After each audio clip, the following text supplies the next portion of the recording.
Hello.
Hello.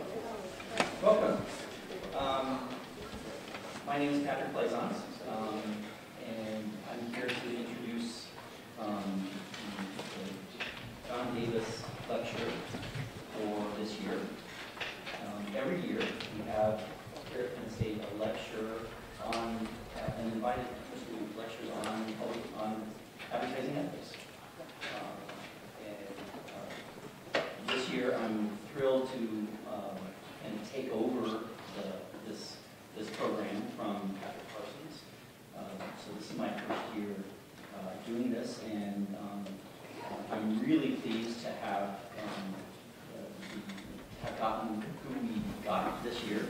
I think she's a great figure, and it's going to be super to hear her speak and for you guys to hear from her perspective as an industry veteran. So, let me introduce Kendra King here, and after she gives a brief talk, I'm hoping we can have a good Q&A discussion. I have two seats here, so I'll be up here with her, and I'd like to field some questions from students, if we can do that. So, a little bit about Kendra. She's here from Atlanta, the Atlanta offices of Safety Razorfish, and she's an award-winning creative strategist. She's a 21st century brand builder who thrives in a market and thrives in making sense of complexity. She's a strong advocate of integrated marketing communications in both theory and practice, and she's been called a triple threat for her diverse experience in traditional advertising, media, and digital communications. Just last year, Kendra was selected as an Ad Age Woman to Watch by magazine. Over the course of her 20-plus year career, Kendra has provided strategic guidance for many Fortune 500 clients such as the Coca-Cola Company, AT&T, Kellogg's, Bridgestone of America, Miller Brewing Company, Nucor, and UPS, just to name a few. She has worked for global powerhouse agencies like Leo Burnett, Starcom MediaVest, Razorfish, and now Sapient Razorfish, where she currently oversees strategy and consulting in the South region. Kendra received her bachelor's degree in journalism from Ohio University and her master's in integrated marketing communications from Northwestern University. And it's a treat to have you here at Penn State today. Thank you very much. Welcome. Thank you. I'm excited to be here. Thank you guys thanks for showing up. You know, when I had to think back, and I was like, when I come to this, I don't know. So I'm glad that you're here. So when we got the call, I thought this was being really exciting to talk about ethics in advertising. Because, first of all, how many advertising, are you all advertising majors or PR, communication for the most part? Okay. Because, like, what would I have liked to have known then and that I can share now? And it's this idea around personal power. Recently, I have had the opportunity to get involved in social action in my community. And I recognize that people don't really realize how much power they have. And as I think about you and I, as future advertising professionals, that you have a lot of power. There are things that you can do to make change in your community, in your workplace, in the world. And I think this is the time is now for us to really recognize that power. So that's what this presentation is about. The idea that you've got the power. So tonight we're going to explore personal accountability in the advertising industry. And I thought this quote was really important for me to set the tone. Whoever controls the media, the images, controls the culture. And I think you can see this in today's times. Like literally, before your eyes, you're seeing how you can use communications to, I was going to say create fake news, but you can't. I mean, it really is fascinating when you think about, potentially or allegedly what happened with Facebook, and that there are these tools that we use daily that are being manipulated that will drive our culture. That's big. And so as you get into advertising, this is what you may think about. It's going to be hard. In the day-to-day, you may lose sight of your power because it's going to be something like this.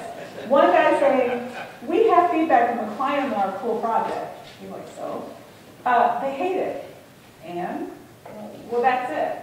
That project, you may have spent 6 months on. You may have spent a year, all of this research, all of this time and effort, and when you present it, that's the feedback you get. We hate it. And so so this industry comes with immense pressure and deadlines, and sometimes things that just are irrational. But you're going to get into it. It's going to suck you in. And what's going to be important to know as you're there, at the core of that's driving all of this, are relationships. It's people. The people who you work with are going to get you through that chaos. The people who are going to get you jobs, how you're going to get jobs is going to rely on people. How you get new projects, how you get clients. It's all relationship based. And that's almost where the problem comes in from an ethical standpoint. Because human nature almost always is conflict when it comes to doing what's right.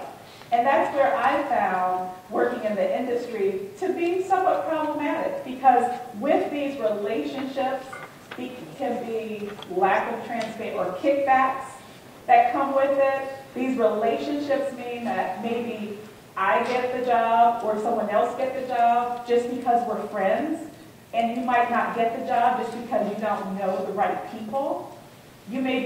People are excluded. I mean, there are real ramifications just based on these human relationships that drive our business.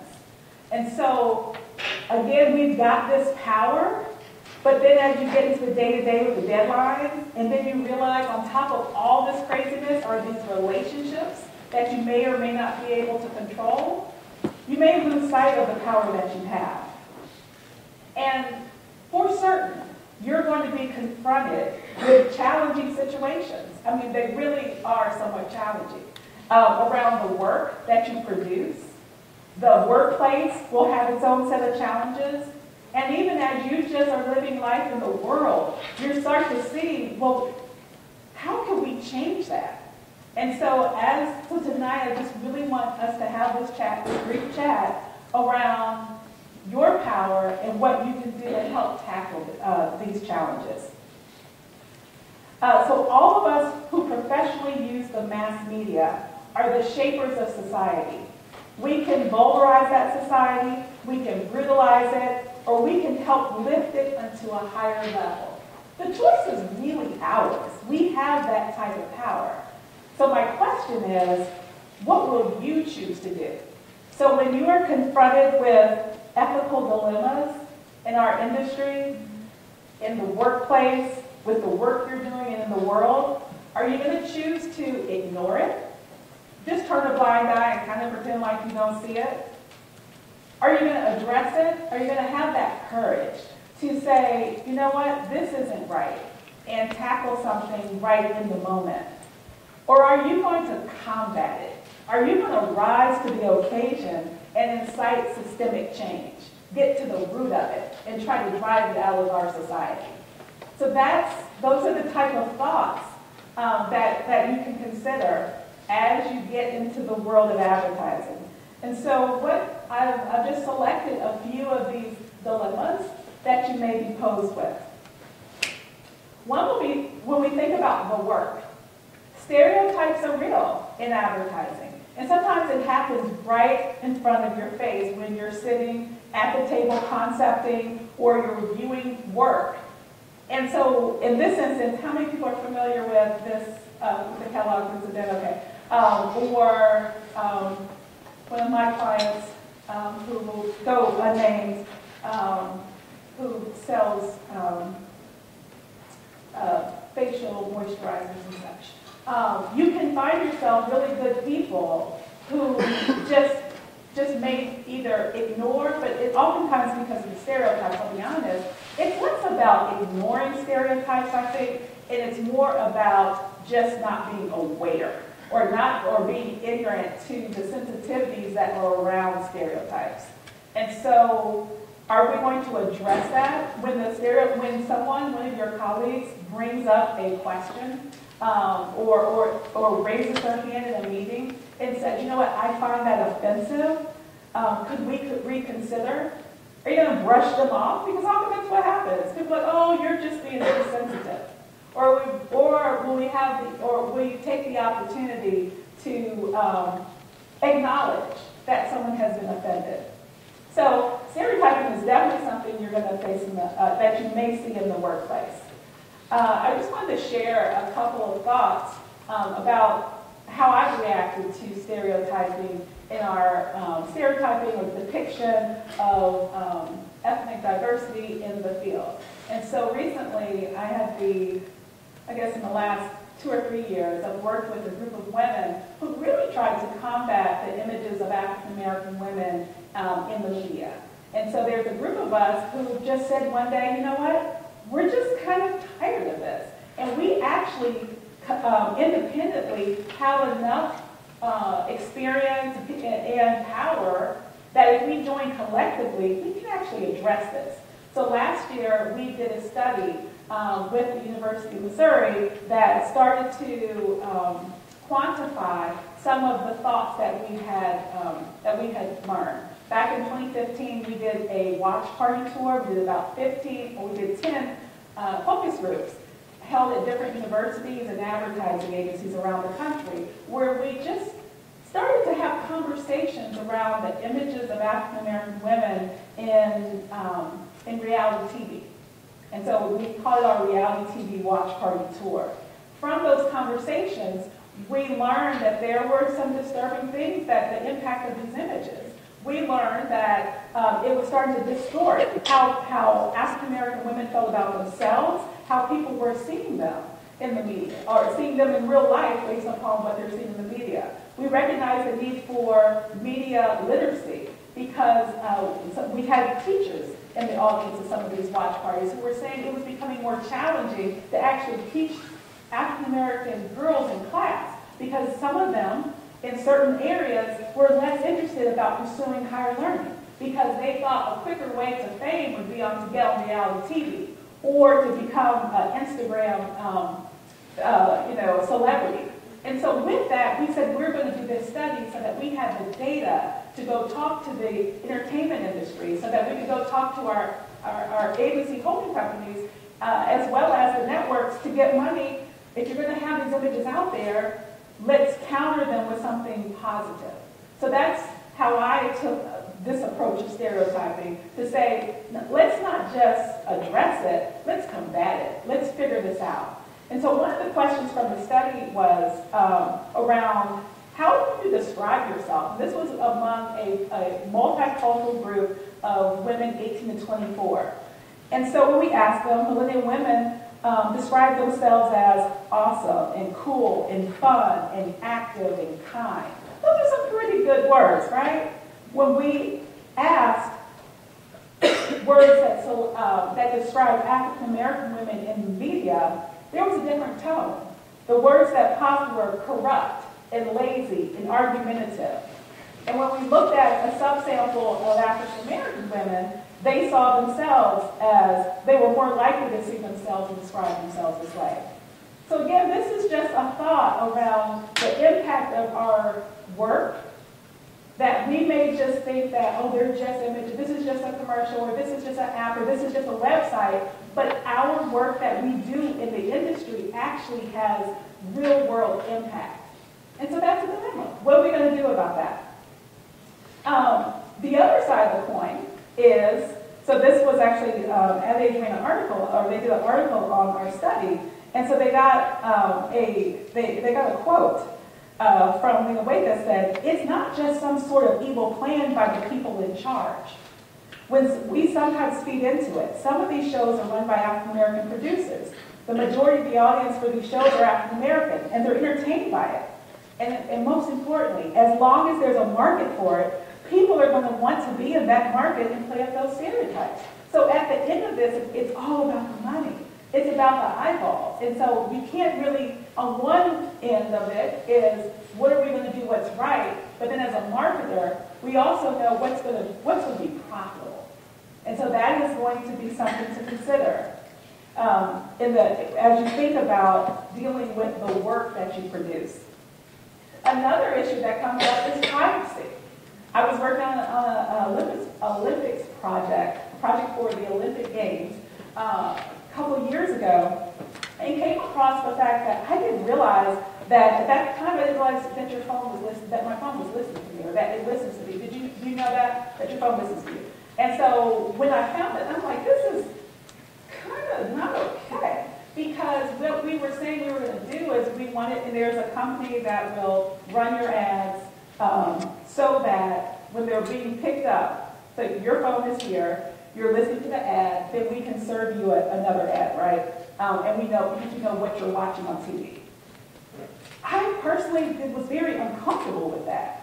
And so when I brought it up, everyone was like, oh yeah, but it's cool because if we do that, then, and I was like, no, that's kind of not, but do you think people know that their phone, that we're listening in on, because at this time it wasn't really common knowledge. And actually the team decided to ignore it, quite honestly. But I did address it. I didn't combat it, but I said, we need to really think about that. And let's also take it to the client, that they understand what they're doing. So privacy is a big issue that you're going to be faced with. What are you willing to do?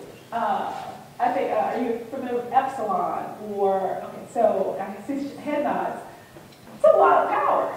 When you have access to information across all your entire ecosystem and someone's bringing it together, you hope that they're going to do what's right with that data. But you will play a part in that. because you are going to, either say yes or no to a program, or to, to a project, or something that's just a tactic on a media plan that actually is going to put people's private lives into the hands of a marketer. So those is something else to consider in the work that we do. In the workplace, in the advertising industry, we face, there's just a lot going on, especially, I mentioned the relationship aspect of it. So are you following the guy at Madison Avenue? Okay, so the fact that, and this is real, I've had, I guess I can say it, I've had colleagues who are no longer with us. They're not working with us anymore. Sexual harassment it's been real, but now it's being addressed. It is finally being addressed. And so we recently had sexual harassment training. This was last week. And what was really telling, I thought, is how oftentimes in diversity training, it comes through and people kind of were listening. Everyone had questions. They were sitting at the edge of their seats because they know that this is real. And so what are you going to do when you are in a meeting? Just imagine you're in a meeting and someone says, hey, Kathy, can you go make us coffee? But Kathy says, but I'm the supervisor. Like, why am I getting coffee? Well, you're good at that. You're good at doing that. Or, you know what, Kathy, we've decided that you're not going to be in the pitch. We're actually going to take Tom. Tom's going to come to the pitch. But I did all the work. Well, you know what? It's just that he's better, he's going to be able to talk golf or basketball with the client. And afterwards we'll probably go get shots. So I'm sure it's okay, right? What are you going to do when you're in that room, when you hear that conversation going on? Are you going to be big enough to confront it? To say, and it's going to be difficult because yes, you may be, your first job, but the situation is real. It will happen. And so these are, the crux of what's going on in our industry. In addition to sexism, we also have racism is a problem in our industry. We're now starting to deal with people of color, the lack of representation in the workforce. So again, you have the power to actually stand up and say something when you see it. Ageism. I had not really seen this because at Razorfish, we did not have a lot of junior level talent. We really had a lot of senior level just because we were quite expensive, and so it's all about being billable. We merged with Sapien, and Sapien actually has they do a lot of recruiting, campus hires. So all of a sudden, we went from a workforce of kind of mid to senior level, and now we have a lot of junior level talent. The great thing about it is the energy has picked up. You can feel the energy from that young people bring into the office place. But what also has picked up are the negative comments about millennials. It is really, our clients just make jokes about the millennials in the room. Someone I had just recently hired, she's a recent grad, and the client said in front of her that they did not hire us for junior talent, that they didn't want her in the room. I mean, and just in front of her face. It was just sad, and just because I'm her manager and having to coach her through that conversation afterwards. And we explained, and I did address that. It was like, she is on this, she's stellar talent, and she's a part of our team. And then the lady the next conversation, she started screaming at her. And so I walked in the meeting when she's literally screaming at her.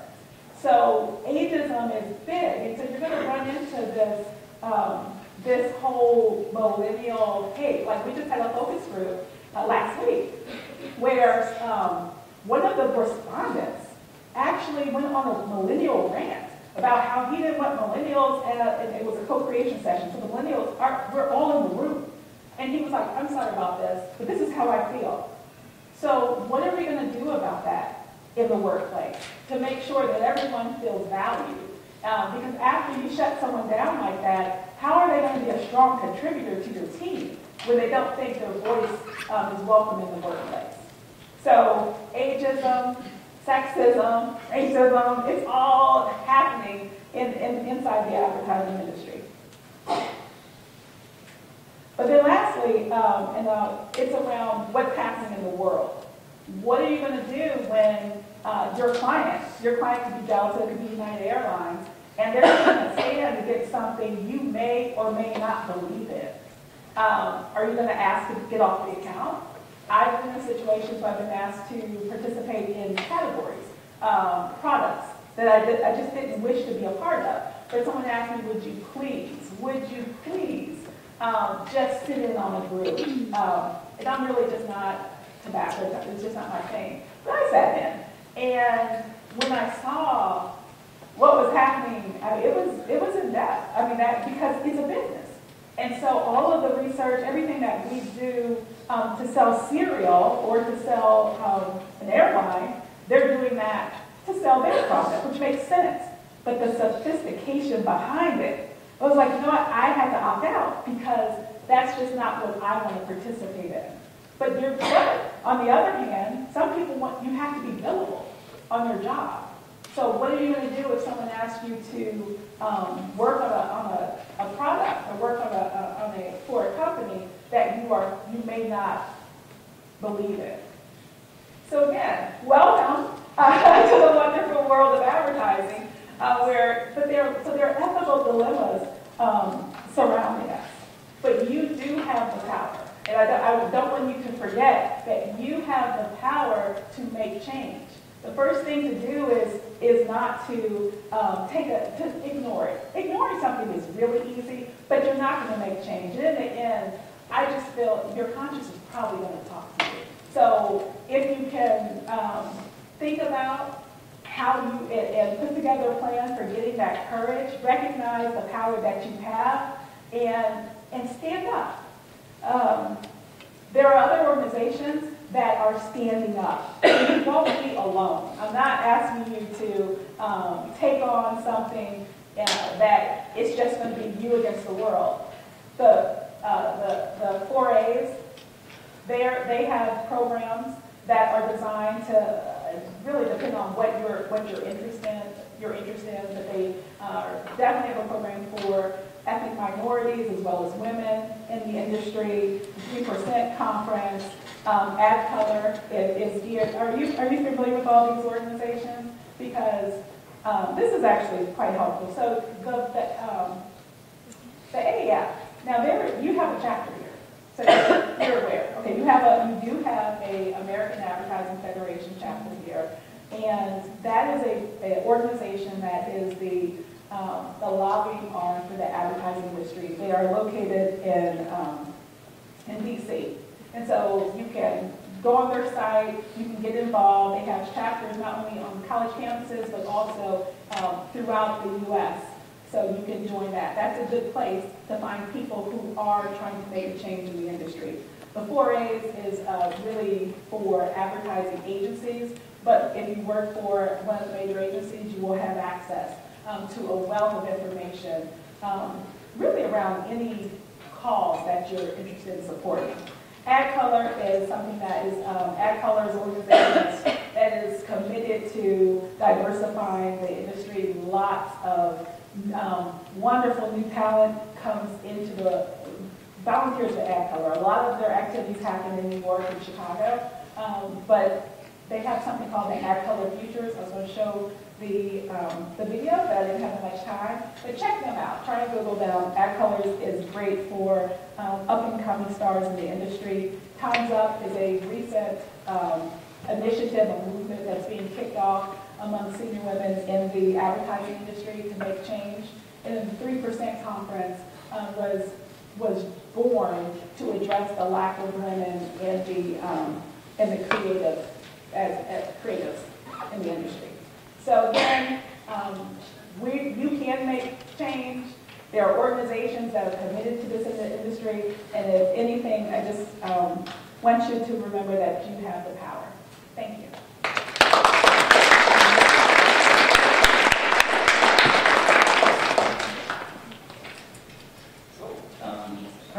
for Kendra. Yes. Many questions. But can you share with us a recent ethical challenge or dilemma you confronted professionally, just to give everybody a sense of the kind of things that just sort of happen and then how you approach it, how you dealt with it? But the example with the one that I think is actually real. I mean, that was very recent. It just happened twice, actually. This is the young woman. The young woman, the window. That's happening frequently, where people do not want, they don't want young talent on their business. So let's say, for instance, we get a new opportunity, we pitch, let's say you will work on the pitch, probably doing secondary research, supporting it. Obviously, you probably wouldn't be on the pitch team to go forward. When the work comes back, it's time to actually scope. So that means we're going to determine what is the scale of the project, our effort, and then we'll start to put headcount next to the roles. These are the roles. Let's say if you want to put, let's say I could put for an associate position, a manager, and then some of my time for oversight. Depending on the team, they will say, oh, you know what? We don't want her. She's too young. We think we need someone with more experience. The issue is you are in a situation where you have actually hired these young people. And so if they don't get the experience, then they're always going to be inexperienced. So we're going to have to figure out how we're going to staff them appropriately on these accounts. Something else that has happened recently that I actually had to say something to one of my friends. One of my clients, it's very clear they wear little red hats. They do, and they say Make America Great on them. And there was the assumption that because they are who they are, and that they wouldn't want any minorities on their account. So they wouldn't want, and so I'm on the account. And so they're like, oh, but you're really experienced, and that's going to be fine. I'm like, I don't know if I like how this sounds. So someone who has a heavy accent, we didn't want to put them on the account. We're not sure, so it's called casting. We're not sure if they're going to be a fit for the client. That's how the word fit comes up a lot. That's a cultural fit. That's how people determine maybe you might not get a job. Although you're qualified is because you don't fit. I had to stop that. I was like, I know she's qualified. She can do this. Oh, but I don't think they're going to know what she's saying. She speaks English. I'm pretty sure we're going to figure it out. They're big guys. You know what I mean? They can do it. And it was fine. So I think sometimes people are just making assumptions about people incorrectly that are, that one, damage their career because they don't have opportunities. But then it also, I think it's bad to make the assumption about our clients or particular people because you think certain beliefs they may have will prevent them from embracing you or, welcoming you to the team. So lots of, I guess I put stereotypes, I didn't put bias. So just addressing the unconscious bias that occurs, we have a program at Sapient Razor Fish. I thought it was pretty cool. Done a lot of diversity training, either as a facilitator or a recipient. This program is very cool because we've integrated technology. I didn't even talk about Sapient Razor Fish. Are you guys familiar with the organization? That is a digital transformation agency, so we do a lot with technology. We can do the traditional stuff, but we're really known for our websites, e-commerce, app development, stores of the future. We created the first car showroom that had no cars. We did it for the Olympics in London, where you just walk in and you can buy a car just through the experience. So that's who we are.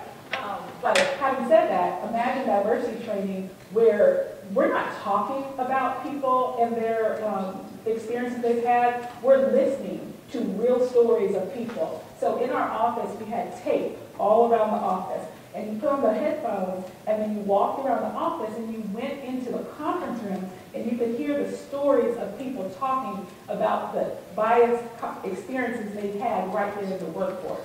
So instead of something that could have been really sterile and, oh, that's not, that's not me, or all of a sudden you start to hear people and you recognize these stories, and then it became personal. And so unconscious bias is something that we are tackling because it creeps up in so many different instances. From the millennial standpoint, for the women, ethnic diversity is a lot. So. Other questions? Yes, Patrick. I'm sorry, and then I'll shut up for a while. You had the NRA slide up there for a moment. Google, I think it was Google just recently said we're not doing cryptocurrency.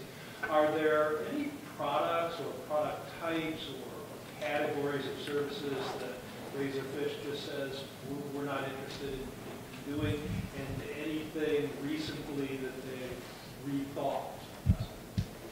So Publicis Group is our holding company, and so it's in the overnet, and we've had Philip Morris for many years. You can go on the Philip Morris floor and smoke. I mean, it was still, you do what you do.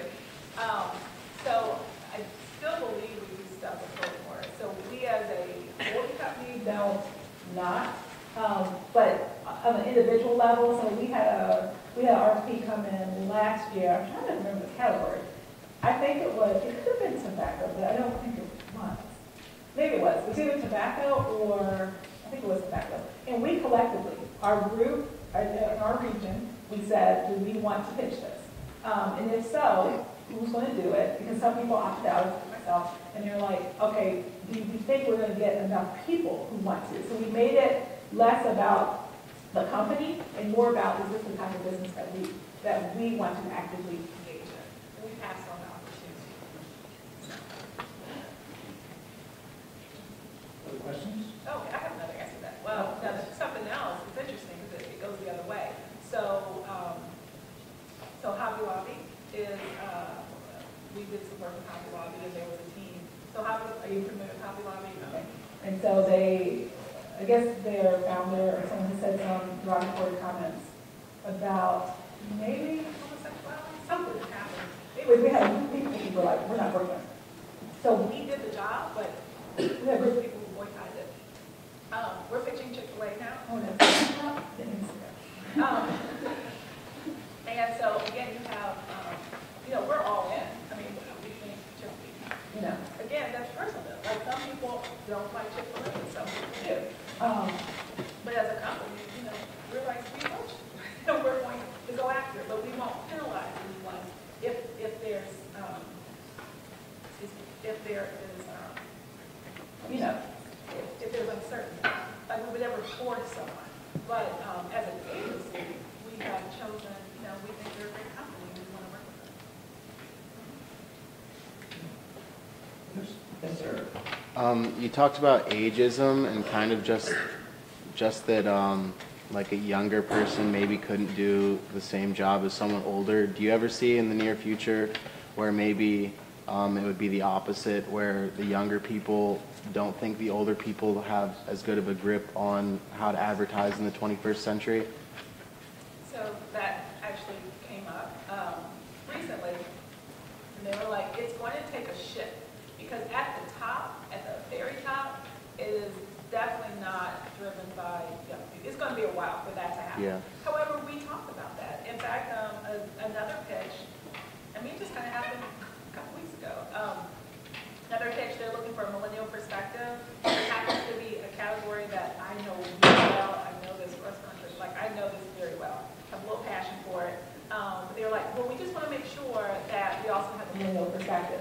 I didn't take it as a slight, because I personally think that it's like, I definitely understand the category, but absolutely, there's going to be different nuances that someone on my team is going to be better equipped to handle because of if it's on Snapchat, perhaps, because I'm not on Snapchat. But so I think it will happen. But the power shift. See, that's the issue. People in power are the ones who dictate the rules. And so until that shift happens, it's probably not going to be a thing. There will be people who will be okay losing money, be okay pitching less, like ideas that aren't so great, just because they want to keep it in power. It's really, I don't know.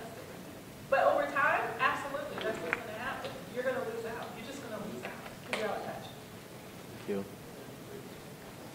Yes. So you talked a lot about like how you like to shake up like the status quo. Can you give an example of like how you've challenged like maybe your own like beliefs and yeah, an example of that in your career? That's a really good question. It did. I think getting into digital. So I felt, almost to your question, I felt like I was being employed too much longer if I didn't get into digital, because it is clearly the way of the world, and there are a lot of people who are apprehensive about learning new things. I was willing to, so my last job in media, I was an EVP. I dropped down to the director to get a job in digital. A lot of people would never have done that. I went in with preconceived notions because I've always heard that tech was a bunch of white guys. And I went in just ready not to be accepted. Some people didn't accept me. Some people actually did have some problems with me, quite honestly. It was like visual, like just had never, I guess, heard of a voice or a perspective coming from someone who looks, I don't know, it was really odd. However, the greatest friendships have developed. You just have to stop thinking about what you're not and who's not and just overthinking, and just be open to new people and take it where it goes. So I think one of the best things I did was to go into the digital world. One, to develop skills, but then also to get to know people who are really not like me. Like, and that's not just race or gender, it's also just a mindset. Like, I came from a more creative space. I spoke a different language than some of the tech people, and we realized we could meet in the middle, and I have some really good relationships and friendships with my coworkers because of that. So that was a deliberate kind of step down, or on your part. It was deliberate, yeah. It was tough too, like, but my husband supported it. I just felt after, I was speaking to the class earlier around, I started to, when I was in the media space, I had gotten into experience design, and I thought I was discovering it. And then I started reading books from IDEO and Frog, and I realized, oh, there's this thing called user experience. I didn't know that. And so actually everything that I thought we could do at the media agency is actually probably going to happen at a digital agency. And so I really wanted to know. I wanted to learn about it. I didn't know what UX was. I was like, what is UX? And so when my first meeting at Razorfish, I sat down. I knew, okay, he's the creative director. Okay, that's the account guy. And who's that guy on the end? He was asking great questions. And I found my UX. So. Anybody else? Other questions?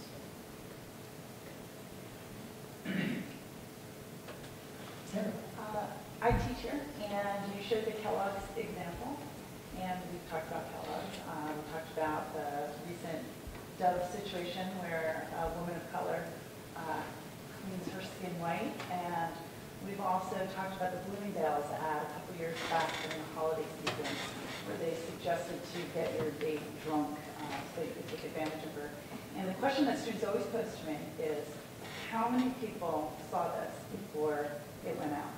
And it's just a real practical question that they always come to me with. And so just curious in your experience, how those things that seem so like such blatant examples to us of what not to do go after the work. Well, first I will say, so Dove is one of our clients, and they have, no, I was just saying Dove. She mentioned Dove. Well, Kellogg's was, I used to work on Kellogg's, but Dove, I just have to say it, just almost from PR. But no, to be serious, is that they've done so much work in that space, right? They're the beauty, recognizing beauty from all people. And so, just so you know, that they are actually addressing it. And so, to answer your question, how things like that happen is because you really don't have diverse people around the room. Like, oftentimes, you can have, you can have a team, it's just two people, just a art director, copywriter, maybe a planner briefs them, and then they come up with an idea, especially if it's social moves so fast. You do have someone who maybe in that 4 people who may have seen it, then the client obviously has to approve it. But that's probably, depending on the level, it could just be up to 10 people who have seen it. But if it's an initiative like the Olympics, like that's a big deal. People are spending, for the Super Bowl, when you spend $millions on the spot, then that's going through lots of different eyes. But like a social post, that could go pretty fast. But interestingly, something that Dove is doing now is they are starting to implement programs like some of the other partners do, which is to make sure their agencies have more diversity. They want to make sure that there's even a sounding board, like running. We can do copy testing, but let's make sure we're doing culturally sensitive copy testing, just to have an extra layer. But it happens because people they're really just not aware. It's not always, one, it's certainly not always intentional, but then it's also just ignorance in a kind way of saying it. They just don't know. And so if it's not your culture, if it's not your background, you never would have seen the sensitivity around that until it's called out. Just people from different worlds, you know? It's just how it happens. And the deadlines. Everything, from the first thing, the deadlines are moving so fast, you've got lots of different projects that you're managing, then sometimes it just slips through. Any other questions? I wanted to ask your thoughts on the idea of sex sells and using sexualized content for advertising. And what are the conversations now that you're aware of in the industry about awareness of the effects of sexualized advertising and when it might be appropriate at all? And are there questions surrounding that at the agency level that acknowledge a lot of the research that has established negative effects of sexualized advertising? What do you say? So I would say that the research part probably not even a factor. Discussed or? No, it's not even discussed. The only time research would be discussed is if I saw, let's say it was me, I'm in the room, and I'm like, we don't like that. Well, I can have my personal opinion, right, which you can, but you're probably going to get shot down if it's just me. So I'm going to go research, I'm going to find something to support my argument. And so at that point, the research would be brought up if someone was using it to defend or to counter what had been presented. The only other place that research would come up would be at the beginning of an engagement. So let's say it's a new project or an RFP, and we're trying to show, and the client has flagged the importance of understanding selling to women, or there's some sensitivity that's been triggered. Then it would be brought forth at that time to demonstrate, oh, we understand this category. But outside of that, there really isn't anyone who would be looking for that type of information. I would say, okay, this during planning. So you move from, okay, we're pitching to now we're actually concepting. During the creative briefing, you may have a planner who has done research. It depends on what you're selling. But they may have like an addendum that would say, here are some watch outs. And then they would list the watch outs. But then it would shift back to the creative team to come up with concepts. After the concepts are created, then let's say there's something really, really just over the top that's presented in a review session. Someone's going to catch that. Something that, especially depends on who the client is. If it is someone who is respectful marketer, like Kellogg's, like you're not even going to show that. It's not going to be that blatant. Now, how it could come back into the conversation perhaps would be during production, where it just becomes the vision of the producer who wants to just, accentuate something. But typically, unless you're dealing with a risque category, then it's probably not going to make it on a storyboard. You'll probably reject it. But it comes back up during production. But I also have worked at agencies that have pretty good balance, have women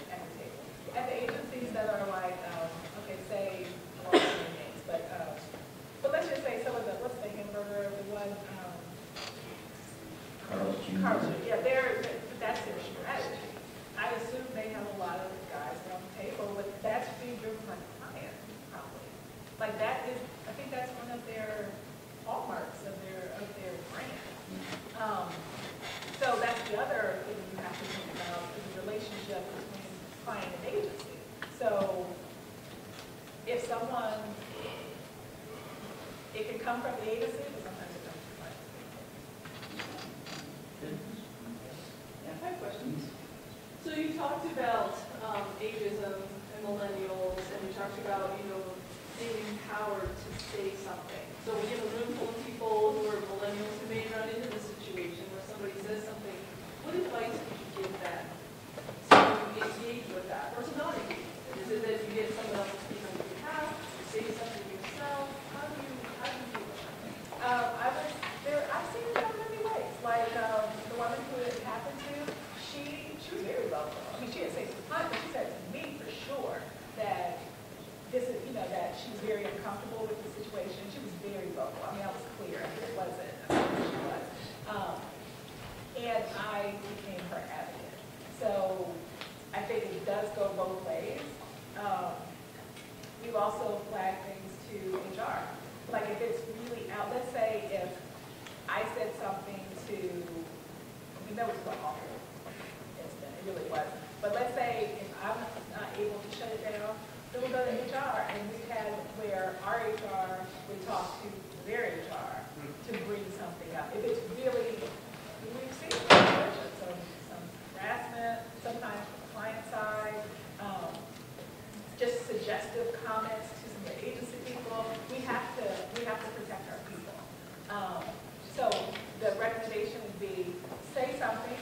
I wouldn't, but it is personal. Sometimes people say don't make it personal, like be very factual. I wouldn't have the facts. This is what happened, and this is how it made me feel, and this is what I would like to have done. I would go ahead and present it like that. And then if it doesn't, if the person blows it off, which they just may, I would escalate it, and I would escalate it to HR. It could be unpleasant. That's it. Moral courage is all about. Good. Any other questions? Great. Oh, yes. Have you ever faced an ethical dilemma that you haven't spoken out about, and then did you regret it later on? Good question. I actually think what happened around not wanting to bring the Latin woman to the meeting, the first time it was said, I didn't say anything. I really did, because I was just like, I didn't know what we were talking about. And I was just like, but then the second time she said it, I had to shut down. I was like, you really, and she's my friend. I was like, you really can't say that. You cannot say that she could not do this because she can. You certainly can't say it because, I said, you have to give our clients more credit. So that was a situation. The first time, I don't know, I captured it, but I didn't take it for what she was saying. It had to register like, no, she's really, that's not nice. Like that's not acceptable. I'm trying to think of any other. I'm quite vocal. So from the beginning, my first at Burnett, I was telling a story earlier about how we didn't get to talk. And I was mighty fine with that. I know that will not go over in today's times, but at the time when you were hired at Burnett, your new hires sat on the wall, okay? And so there was a conference room where the meeting happened. So everyone, you were seeing the creative, you could see the creative, you just couldn't speak to it, but you could see it. And so you just sat back and took notes, and then after it was over, you would write up your memo, and then you give it to your boss, and then you go back and forth, and she corrected, you did that, and then eventually you could send out your memo. Now mind you, no one's looking for your memo. No one that really cares that your memo is coming out, but it's the fact that they were trained in how to write a memo and how to produce arguments, right? And so during this scenario, there was this commercial, they were putting together boards for, I worked on Reebok, it was Sean Kemp, and they had him portrayed as an animal. Like he was on the Seattle Sonics, and he was like, it was just too much. It's like, he cannot have a black man as an animal. He cannot do this. So I wrote my little memo up, and I realized I was going to go back and forth too much, and then I just said so. I was like, no. So I think even at whatever level, if something is just too much, you should be able to speak your mind. But then I also think there could be ramifications, to be clear. They're good, but if